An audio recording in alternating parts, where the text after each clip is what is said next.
Hello, everyone, and welcome to Z Talk. I'm Henry Zaldivar, Client Executive at ITsavvy. And joining me today is Mike Licht. He's our Senior Director of Business Development for our Advanced Solutions Group. And Mike's going to talk about all of our capabilities beyond just hardware and software that we do very well. He's going to give you a broad overview of all the services that we can bring to bear as an organization to help you out in all of your goals and objectives and some of your pains too.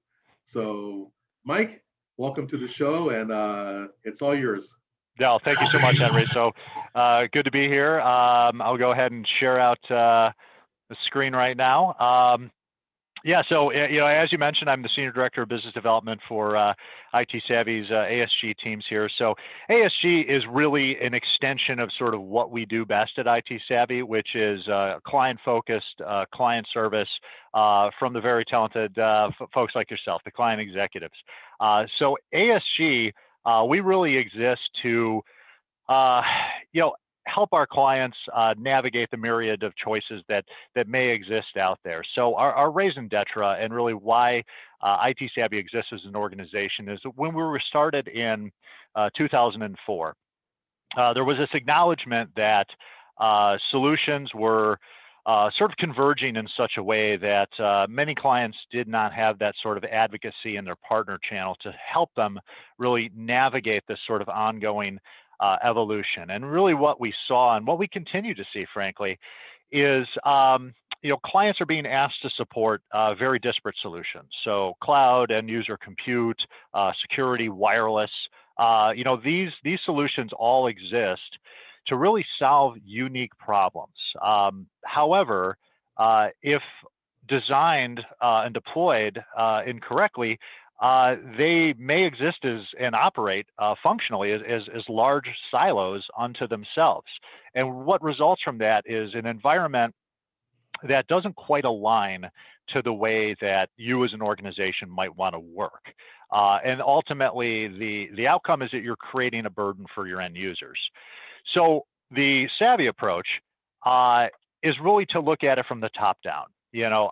First understand you as our clients, I should say, as an organization.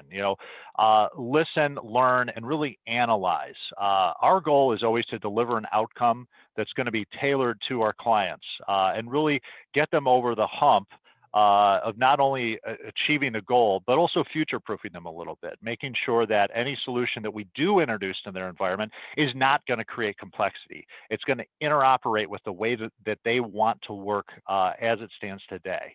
Beyond that, we also believe that, as is true for any engagement, it doesn't matter if we're selling a mouse pad or if we're doing a full lift and shift up to Microsoft Azure, there has to be a level of trust there. And trust is really something that is born out of conversation. You don't become friends with somebody because you have the same haircut, right? You become friends with somebody because you understand them and they understand you. So much in that same way, all our client executives like yourself, Henry, are really chartered with going out there and getting a full, competent understanding of the client's business, of what their pains are, of what some of the things they're incredibly proud of are. Even things like what do you make, who do you ship it to, who are your clients, and who do you interact with on a regular basis. All of those things, while they seem very kind of abstract, high-level business conversations, those all lead themselves to us having a better understanding of what underlying technologies might be best introduced to help an organization achieve more growth. Now, we are able to do the most good for our clients when we're using all the mechanisms within ITsavvy in concert to become what I like to call a total solutions provider. So while we did start as a very traditional VAR, I mean, that is to say our clients would look to us to provide things like hardware and software, and then maybe we would add some value through services like Configuration Lab, which could potentially set up end user devices so that they're ready to deploy, when they arrive at a client's door. We did look to expand our footprint and provide even more value, just to differentiate ourselves from everybody else that's out there doing the same thing. So we do have a very, very talented engineering solutions team here, of which I am a part. And we can take any sort of project type work, and that could be racking and stacking hardware, all the way to the big aggressive uplifts and reimagining of how you're going to leverage the cloud in conjunction with your legacy data centers to best support, frankly, remote users, possibly due to a COVID shutdown.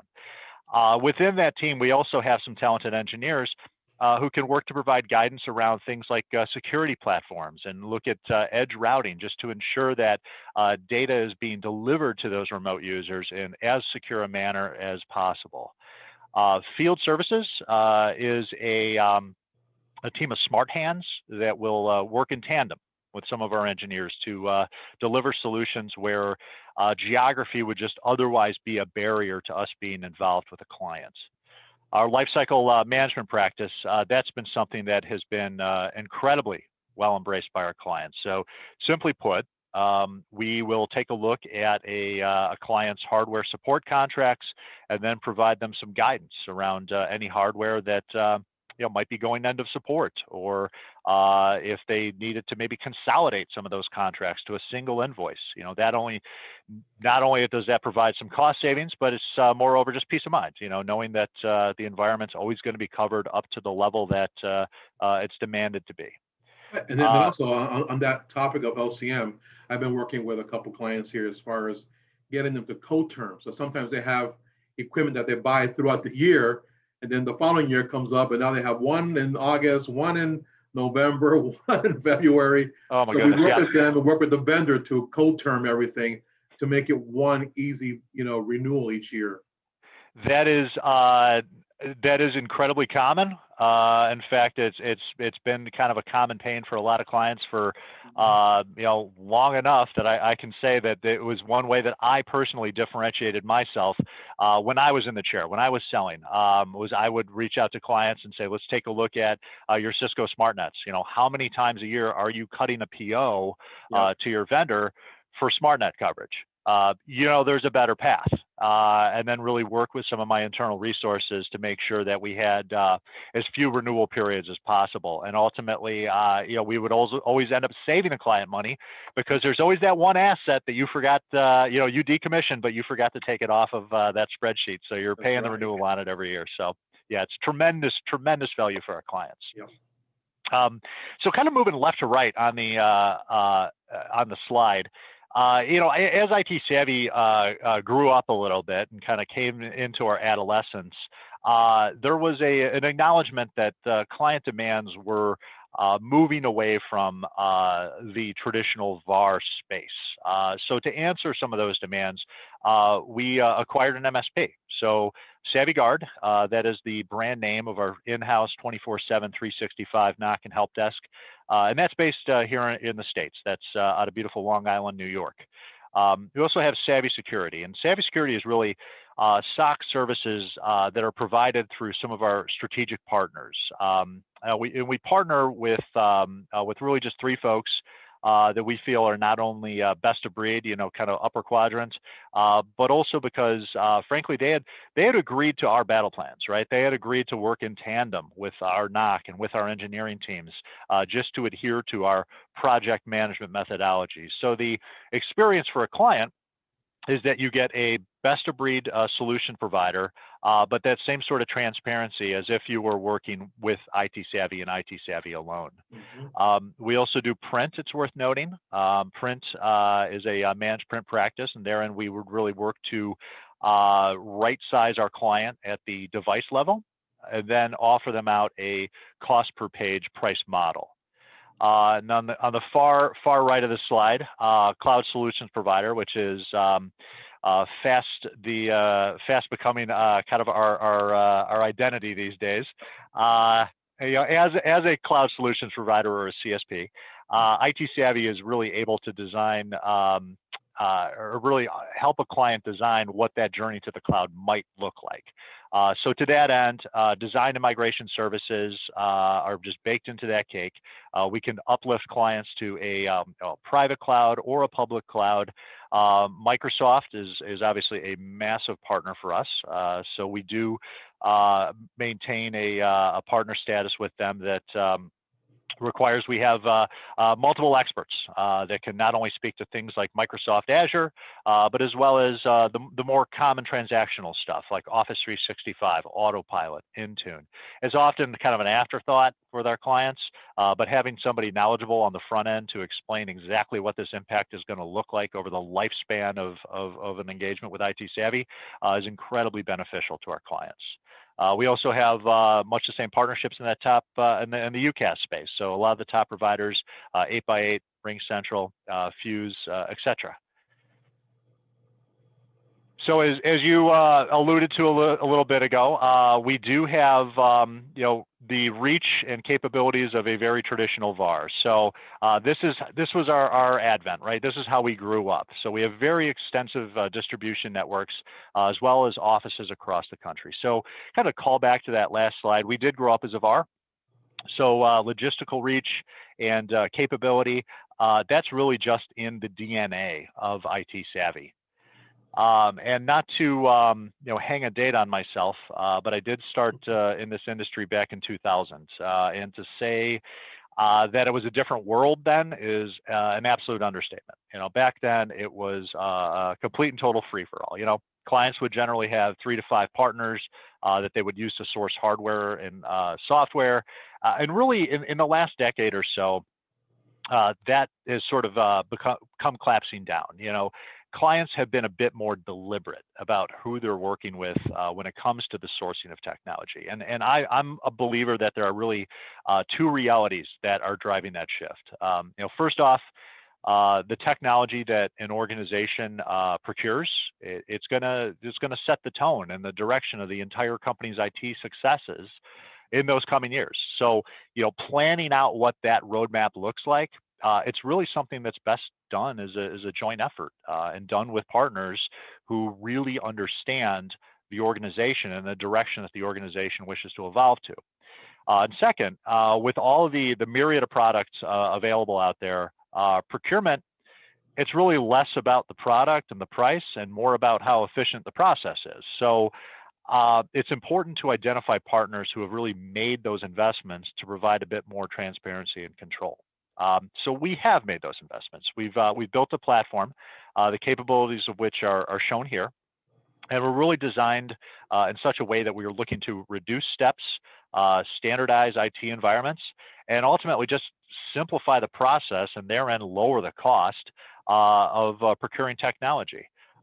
So we have a purchasing authorization system baked into the cake, where if a client so desired that one group is only allowed to purchase this set of technologies and it must be approved by folks up the chain of command, that's not a problem. That's ready to go out of the box.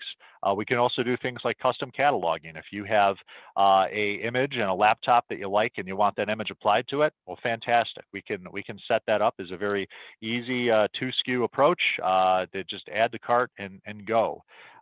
We can also do things like just-in-time inventorying. I mean, we have a gigantic warehouse here in Addison that we're happy to take product into. So if a client was looking at rolling out 1,000 laptops as an example, that's not a problem. We could bring that into Addison. We could have it imaged and configured, and then the client would just let us know when they needed it and where they wanted it sent. So all of this was really done again with the client in mind, trying to create as smooth a transaction as possible and take as few touches as we need. I alluded to it a bit ago, but our configuration lab, it's worth noting, we do not require minimum orders. So I know within the landscape of VARs out there, some folks might require a minimum order of 5 or 10 or more. We can do 1. Whatever you need, we're happy to accommodate.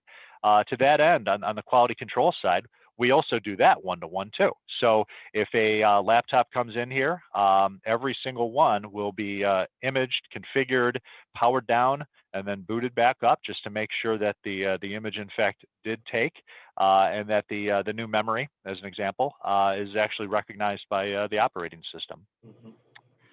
So referencing back to an earlier slide, we are not doing our job if end users are not better enabled by solutions that we introduce into an organization. So to that end, we do staff a team of engineers that can design, architect, and ultimately implement solutions from just a vast array of vendors. So this would be the team that we would use for any sort of project type work. It's worth noting our big competitive differentiator here is that our pre-sales and post-sales workflows were really built in such a way that once we have a good determination of where an organization wishes to evolve to, we can go ahead and provide that vendor agnostic recommendation and design, and then provide the client with a proposal that very clearly states what that outcome they desired was and why we feel our recommendations are going to be the best ones to deliver that outcome. And then, and this is the secret sauce, we make a point to communicate that across all channels. So that goes to the PMs, that goes to the implementation engineers, all the folks who are ultimately going to take ownership of delivering that advantage. So within the implementation phase, once a client signs off on a formal engagement, we hand those responsibilities off to a PM, and their goal is to stay in close contact with the client's teams just throughout the implementation and make them aware not only of any progress, but also any sort of setbacks as they occur. I'm a big believer that you get to the bad quick, right? Now, once a project gets completed, we do provide clients with all of the as-built documentation that they're going to require to support that solution going forward. And then post-project, we remain in contact just to ensure that that solution we delivered, and this is kind of where we put the bow on it, is actually delivering the advantage that we originally articulated in that proposal. And we don't go anywhere until it is delivering that solution. So it would require more than a few slides to list out all of the vendors that the engineering team here is trained and certified, and moreover, just competent to support. But these are the big names. These are the folks that we implement with some frequency.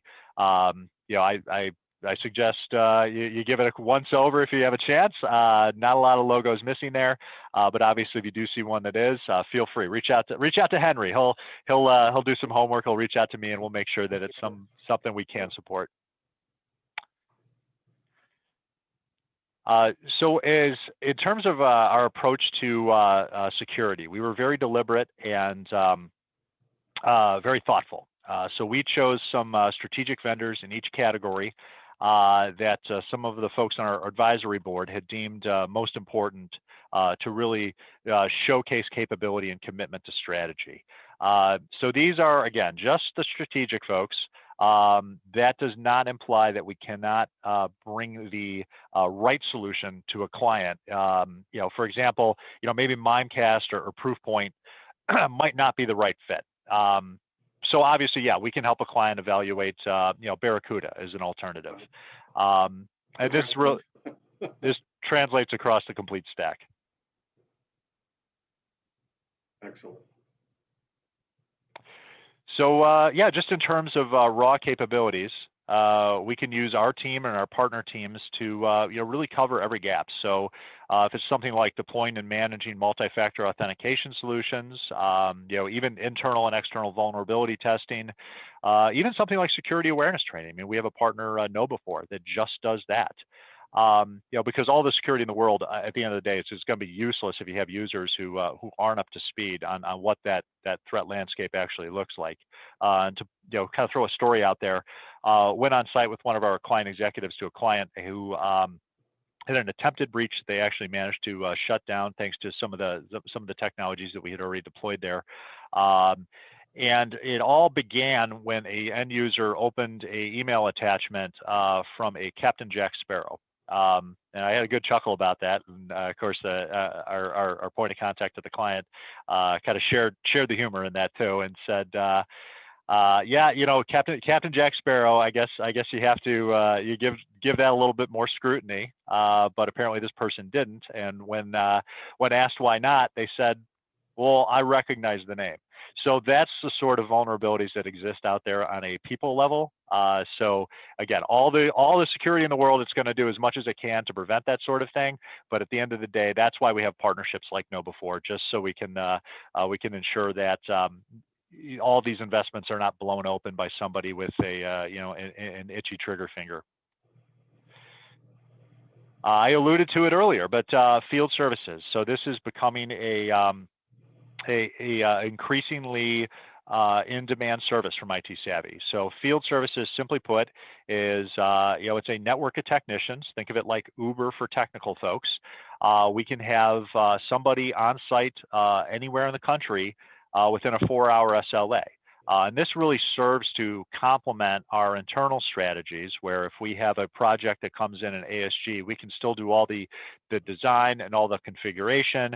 But if we're putting it out in a data center in Mira Loma, California, we're going to want to have somebody closer to the region do that. It also, frankly, helps our clients save a bit on overall project cost, because the sort of dollars you would spend to have a senior level engineer rack and stack a solution versus a level 1 tech, they're pretty drastic. So this helps us not only remain competitive, but because we're using third parties, now all of a sudden we have a much larger footprint. It's also worth noting that when we do hand things off to the field services folks, we have a whole separate process we follow that details out exactly what steps are to be taken and what the outcome is to look like. And then of course we have our engineers remote in and validate against that. So there's zero compromise to using these folks, and frankly, it's really allowed us to expand our services reach. So the sort of core competencies of that field services team, would be things around like structured cabling. If we have to do things like camera installations is something we get called in with quite a bit of frequency. We have a lot of retail clients here, so kiosking and point of sale services, excuse me. Those would be the sort of things that we can easily lean on the field services folks for as well. And I mentioned it earlier, but and I think you had added the color of the benefit of lifecycle management of co-terming invoices.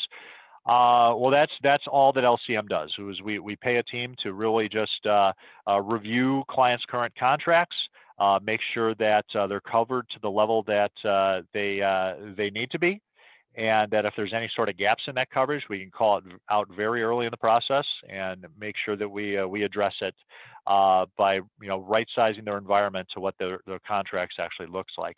And moreover, we will take the additional steps in notifying clients when something does go end of life. If a support contract is coming to an end, the more time you have to make that decision, the better.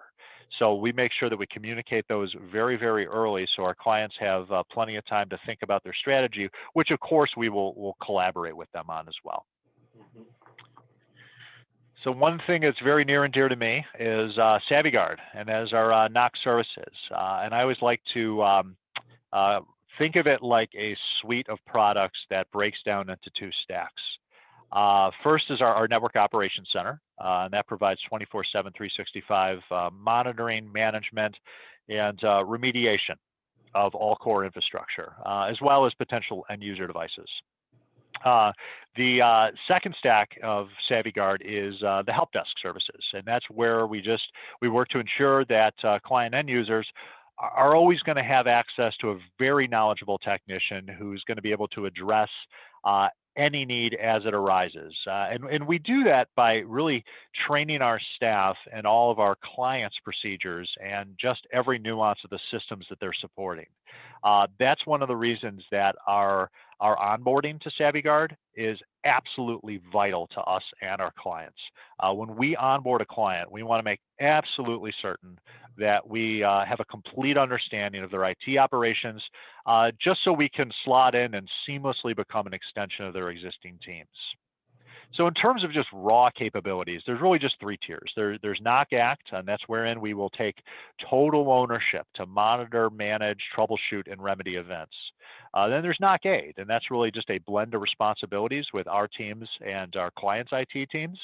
And then finally, NOC Alert, and that's really us just passing tickets. So if an alert goes off, we validate the alert, just ensure that it's not a false positive, and then we would forward that off to client teams. So we would just essentially be serving as that stopgap. It's worth noting that you can, with ITsavvy, we really allow folks to kind of mix and match these levels. So if there's an asset that is maybe more desirous of a rapid response time, and you want us to take total ownership of, we're happy to do that. And if there's other assets that your team is perfectly comfortable to support, we can draw the line that way. It's worth noting that we do have our senior engineers working alongside our level 1 help desk engineers. So, as we're watching and managing client endpoints and receiving those calls, we have somebody who is looking over the shoulder of a level 1. So if it's an incident that needs escalation, well, we've got somebody just usually one chair away that could grab that keyboard and get to work on closing that ticket. We also do provide our clients with dedicated phone numbers, customized greeting, as well as our IT operations platform and dashboard. And those really help them inventory their laptops and desktops, and it also gives them the ability to potentially control those assets remotely and spit out some performance reporting. We do have certified engineers that can manage Windows browser and Office patching, as well as antivirus updates. So really, no aspect of an IT environment is not out of our reach. And the best part of it is, at the end of the month, we just go ahead, we send a bill, as well as an incident report, just to make sure that our clients have total visibility into everything that had occurred.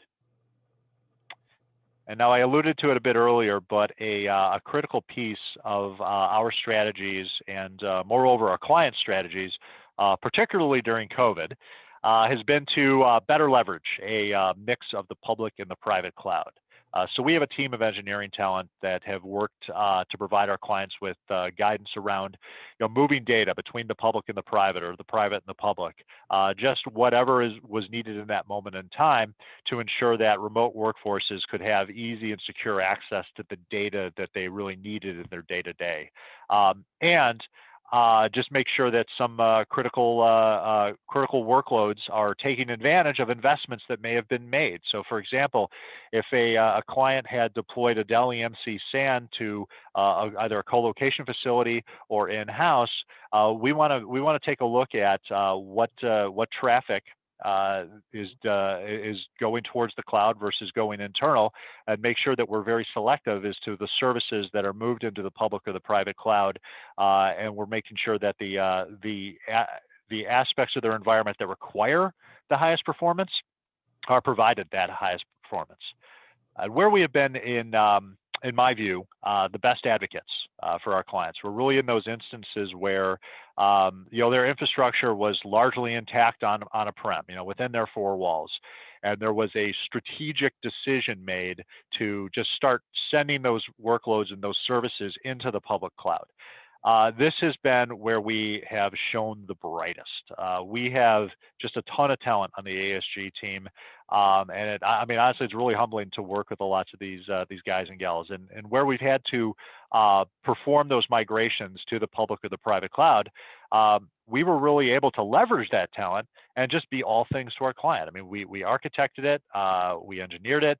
We were the contractor that came on site to deliver that solution, and then we were the handyman that stuck around just to make sure that all the screws were turned and everything was tight and running like it should. So, like I said, we hire really smart people. So for me personally, as somebody who is relatively new to this role, I did start last year. It was very cool to sit in on a lot of those meetings and just watch our engineering talent interact with our clients and partners to build out these sorts of platforms that are available in the cloud. I mentioned on the last slide, smart people. Here you go. I can't reveal too much about how the sausage gets made, but suffice to say, we're always reinventing our internal processes, and we're always investing in tools that are going to allow for a greater degree of collaboration between our teams. So at least as it pertains to cloud, it really doesn't matter if we're called in to consult on a cloud migration, maybe like an automation assessment, or possibly an overhaul of an identity management solution.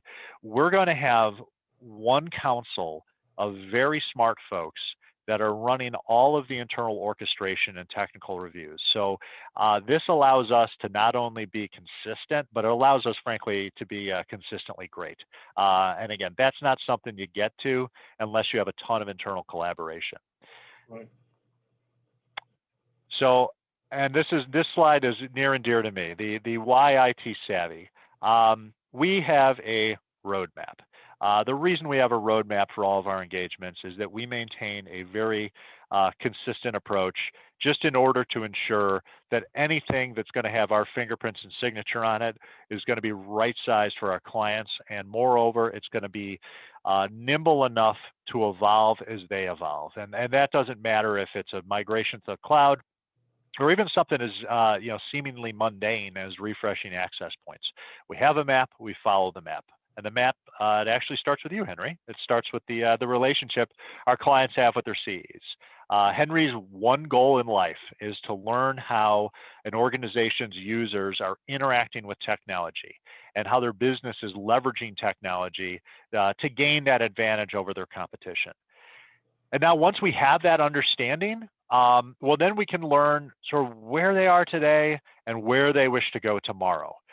At that point, it's really just gap analysis, right? That's where we would bring in the smart folks to determine the level of effort to go from A to B. And once we've established the size of scope and the level of effort, the ASG team can really create out that roadmap that's going to take you from where you are to where you want to go with the insertion of the correct technologies. So at this point, we would just design, test, and ultimately deploy the solution. And it's worth noting, unlike many of our competitors who would just walk away and send the invoice at this point, as I stated earlier, we will remain in communication. We don't leave until we know that the solution that we built for you is achieving the advantage that we had intended to get to, and that it's something that you are confident in supporting going forward. So with that, I can't think of a better way to close it out. I will open it up for you, Henry.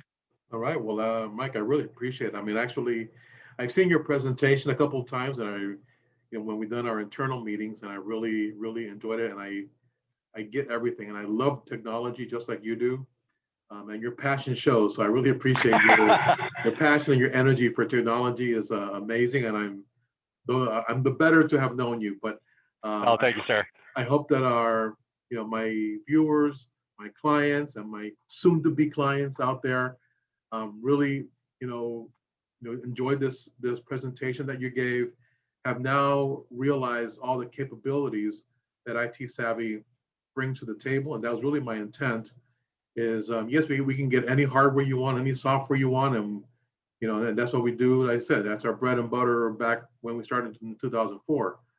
And now we're in 2021 and things have evolved. And now we have security threats everywhere and the cloud, and everything's changed. Like I said, the last 10 years really has just gone exponential. Yeah, So, and it's worth noting too that strategically, we are investing a lot into the ASG teams, just with the understanding that our clients are demanding more out of their partners. So there's a lot of really, really cool solutions that are on the horizon. Several we have, that we launched last year were well received by our clients.